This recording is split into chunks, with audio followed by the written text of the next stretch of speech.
আসসালামু আলাইকুম। আজকে আমি সুজি দিয়ে ভীষণ মজার নরম তুলতুলে চমচম মিষ্টি বানিয়ে দেখাবো।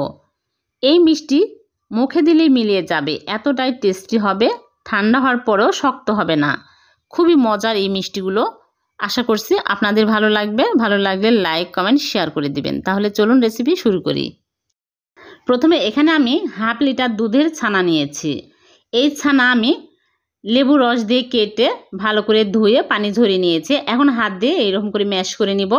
অল্প ছানা এরকম করে ম্যাশ করে নিলেই হবে। তারপর আমি এক সাইডে রেখে দিচ্ছি। আর এদিকে চুলায় একটা প্যান বসিয়ে দিয়েছি। প্যানটা গরম হয়ে গেছে। এখন আমি চুলার আঁচ লো আঁচে করে দিয়ে দিচ্ছি সুজি হাফ কাপ। সুজি দিয়ে আমি নেড়েচেড়ে 5-6 মিনিট ভেজে নিব। একদম হালকা আঁচে ভেজে নিতে হবে। আর দিয়ে দিচ্ছি স্বাদ মতো লবণ। আর এখানে 2 চামচ চিনি নিয়েছি। আর দিয়ে দিচ্ছি নারিকেলের গুঁড়া 1/4 কাপ। নারিকেলের গুঁড়া দিলে আরও টেস্টি হবে খেতে। নারিকেলের গুঁড়া যদি হাতের কাছে না থাকে নারিকেল গুঁড়াও দিতে পারবেন। এখন আমি নেড়েচেড়ে ভেজে নিব। তারপরে এখানে ভাজা হয়ে গেলে দিয়ে দিচ্ছি লিকুইড দুধ 1.5 কাপ। দুধ আমি আগে জাল দিয়ে ঠান্ডা করে নিয়েছি। এই সময় কিন্তু চুলার আঁচ লো আঁচে রাখতে হবে, রেখে অনবরত নেড়েচেড়ে ডো বানিয়ে নিতে হবে। দিয়ে দিচ্ছি ছানা। ছানাগুলো দিয়ে ভালো করে নেড়েচেড়ে মিক্স করে নিতে হবে। আর দিয়ে দিচ্ছি এলাচের গুঁড়া হাফ চামচ, তাহলে সুন্দর একটা ফ্লেভার পাওয়া যাবে। আর এখানে ঘি নিয়েছি 1 চামচ। ঘি দিলে মিষ্টির ফ্লেভারটাও ভালো লাগে, খেতেও আরও অনেক টেস্টি হয়। আর প্যানের সাথে আটকেও যাবে না। এখন আমি নেড়েচেড়ে শক্ত টাইট ডো তৈরি করে নেব। আরও 2 টেবিল চামচ চিনি দিয়ে দিচ্ছি। মোট আমি 1/4 কাপ চিনি দিলাম। দিয়ে ভালো করে নেড়েচেড়ে শক্ত টাইট ডো তৈরি করে নিব। যখন এইরকম প্যানের গা ছেড়ে আসবে আর টাইট হয়ে আসবে তখনই চুলা থেকে নামিয়ে নিতে হবে। এখন আমি চুলা থেকে নামিয়ে একটা প্লেটে ঢেলে ঠান্ডা করে নেব। ঠান্ডা হয়ে গেছে। এখন আমি ভালো করে মথে নিচ্ছি। হাতে ঘি লাগিয়ে নিয়ে মথে নিতে হবে, তাহলে হাতের সাথে লেগে যাবে না। একদম মসৃণ করে ডোটা মথে নিতে হবে, যেন লাঞ্চ না থাকে। ভালো করে মথে নিয়েছি। এখন হাত ধুয়ে হাতে ঘি লাগিয়ে নিয়েছি। এরকম করে অল্প অল্প করে নিয়ে আমি চমচমের শেপ দিয়ে নেব।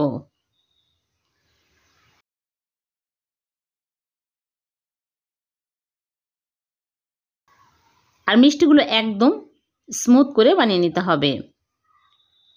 এইরকম করে সবগুলো মিষ্টি আমি বানিয়ে নেব।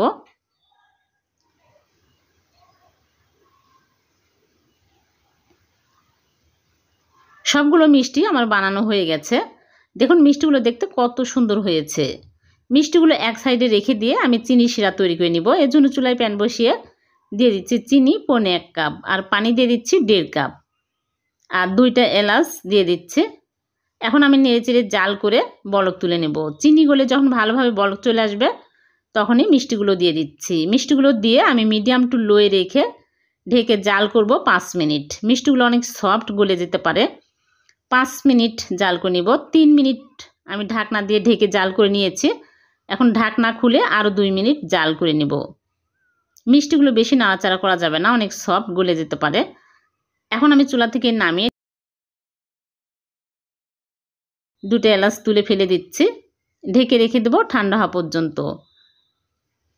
মিষ্টিগুলো ঠান্ডা হয়ে গেছে। এখন আমি মিষ্টিগুলো একটা ছাঁকনিতে চিনি শিরা ছেঁকে তুলে নিচ্ছি। মিষ্টিগুলো আমি ইনস্ট্যান্ট মাওয়াতে কোট করে নিব। এইভাবেও খাওয়া যাবে, আবার ইনস্ট্যান্ট মাওয়াতে কোট করলে আরও টেস্টি হবে। আরও টেস্টি করার জন্য আমি এখানে ইনস্ট্যান্ট মাওয়া নিয়েছি। এখন এই মাওয়াতে কোট করে নিচ্ছি, তাহলে দোকানের মতো লুক আসবে আর খেতেও আরও অনেক টেস্টি হবে।